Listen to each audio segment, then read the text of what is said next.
सैयद वंश के अंतिम शासक अलाउद्दीन आलम शाह बहलोल लोदी को स्वयं गद्दी सौंपकर बदायूं चला गया और इस प्रकार से बहलोल लोदी लोदी वंश का प्रथम शासक बना। तत्पश्चात सिकंदर लोदी शासक बना, जिनका शासनकाल 1489 से लेकर 1517 ईस्वी तक रहा। और बीए सेकेंड ईयर के सिलेबस में हमें सिकंदर लोदी के बारे में पढ़ना है, तो आज हम सिकंदर लोदी के बारे में जानेंगे। सिकंदर शाह लोदी का प्रारंभिक नाम निजाम शाह था।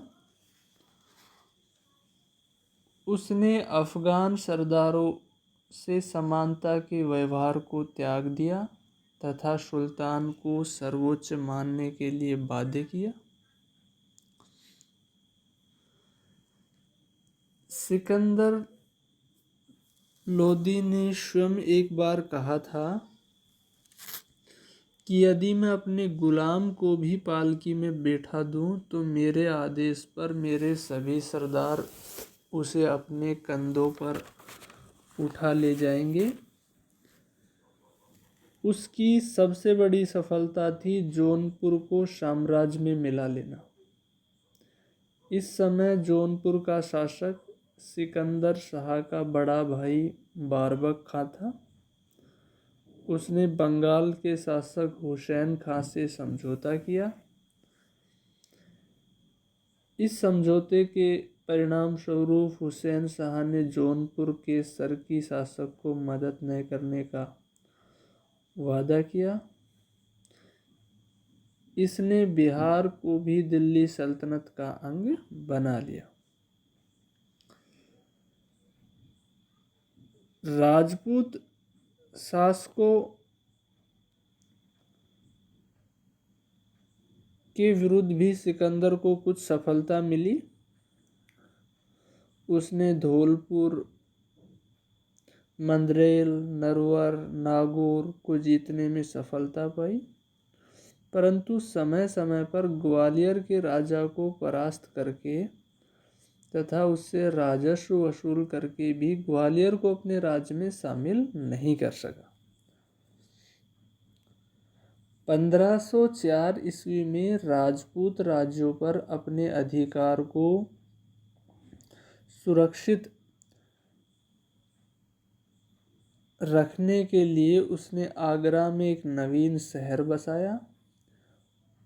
वहाँ पर उसने एक किले का भी निर्माण कराया, जो बादलगढ़ के किले के नाम से प्रसिद्ध है। 1506 ईस्वी में आगरा को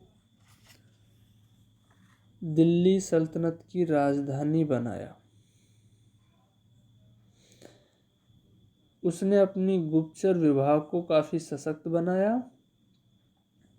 एक अवसर पर उसके 22 सरदारों ने षड्यंत्र करके उसके छोटे भाई फतेह खां को सिंहासन पर बैठाने का प्रयत्न किया, परंतु स्वयं फतेह खां ने अपनी मां तथा धार्मिक शिक्षक की सलाह पर यह सूचना सिकंदर को दे दी। सभी षड्यंत्रकारी सरदारों की हत्या कर दी गई। सिकंदर लोदी न्यायप्रिय सुल्तान था। उसने कृषि तथा व्यापार की उन्नति के लिए प्रयत्न किया।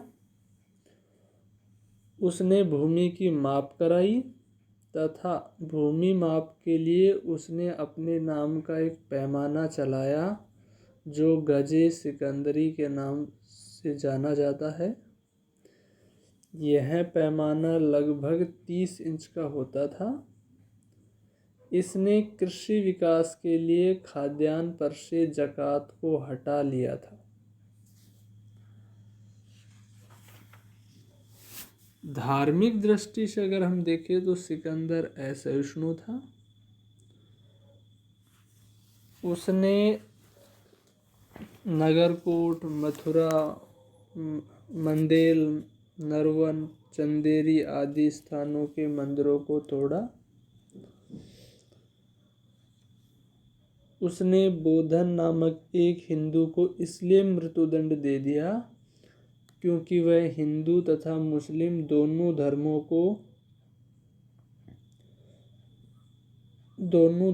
को सत्य बताता था। यद्यपि उसने मुसलमानों में प्रचलित कुप्रथाओं को भी दूर करने का प्रयत्न किया। उसने मुहर्रम में ताजिए निकालना बंद कर दिया। मुसलमान स्त्रियों को पीरों तथा संतों की मज़ारों पर जाने से रोक दिया। सिकंदर फारसी भाषा का ज्ञाता था। वह गुलरुखी उपनाम से कविताएं लिखता था। उसने मस्जिदों को सरकारी संस्थाओं का रूप देकर शिक्षा केंद्र बनाने का प्रयास किया। मुस्लिम शिक्षा में सुधार लाने के लिए कई विद्वानों को बुलाया गया, विशेषकर तालाम्बा के विद्वान शेख अब्दुल्ला, शेख अजीजुल्लाह, इनको बुलाया गया। उसके समय में संस्कृत के अनेक ग्रंथों का फारसी में अनुवाद हुआ। उसके स्वयं के आदेश से आयुर्वेद के एक प्रसिद्ध ग्रंथ का फरहंगे सिकंदरी नाम से फारसी में अनुवाद किया गया। उसकी ज्ञान विद्या में रुचि थी। उसके समय में ज्ञान विद्या के श्रेष्ठ ग्रंथ लज्जत ए सिकंदर शाही की रचना हुई।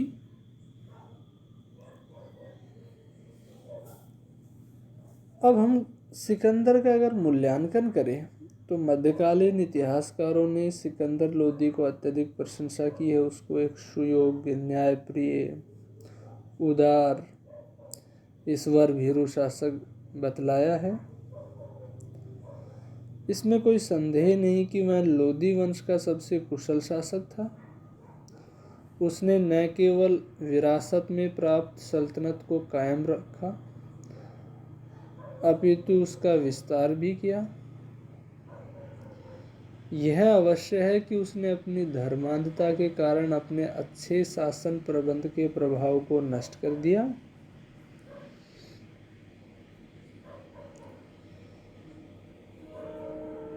उसे उच्च कोटि की शिक्षा मिली थी और सुल्तान बन जाने के बाद भी साहित्य और काव्य में उसकी रुचि बनी रही।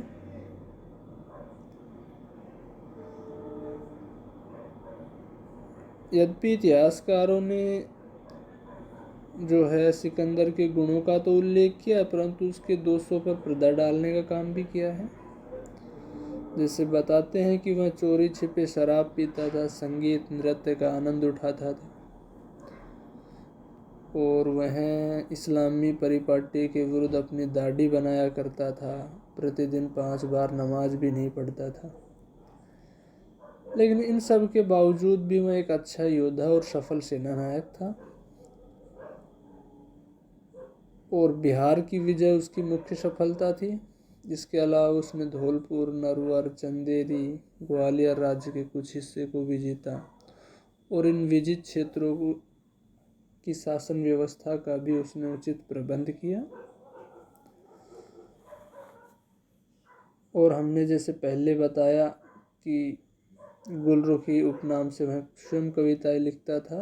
संस्कृत भाषा के कुछ ग्रंथों का भी उसने फारसी में अनुवाद किया। भवन निर्माण का भी शौक था। दिल्ली में बहलोल का मकबरा भी उसी ने बनवाया था। सिकंदर ने मुसलमानों के कल्याण के लिए भी बहुत कुछ किया था। उसने अपने शासनकाल में इस्लाम के प्रचार प्रसार के लिए विशेष प्रयास किया। अगर हम सिकंदर की सबसे बड़ी सफलता देखें तो बहलोल के राजत्व सिद्धांत के स्थान पर उसने ताज की प्रभुसत्ता को पुनः स्थापित किया।